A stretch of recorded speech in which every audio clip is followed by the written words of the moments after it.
नमस्कार. न्यूज महाराष्ट्र न्यायगर्जनामध्ये आपलं स्वागत आहे.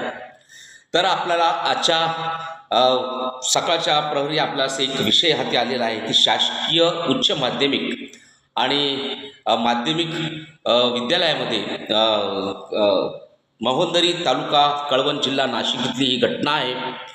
अवघ्या नेता 9वी वर्गात शिकणाऱ्या मुलगी ही डिलिव्हरी झालेली आहे, अर्थात बाळातपण झालेली आहे.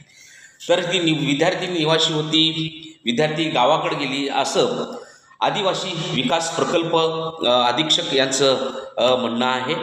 तर या ठिकाणी डिलिव्हरी झाल्याची घटना जी आहे 19 जून 2026 हे प्रकल्प अधिकारी ज्यावेळेस आपल्या वरिष्ठांना कळवतात ते तारीख आहे 1 जुलै 2026 अशी ही तारीख आहे.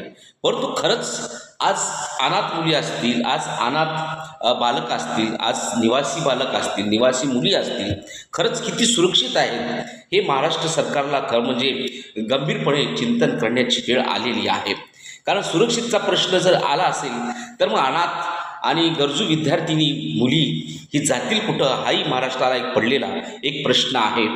साहेब, मला हे या व्हिडिओच्या माध्यमातून आपल्याला मी विनंती करतो की अशा नराधामावर, अशा लोकांवर कारवाई ठोसपणे का होत नाही, काय कारण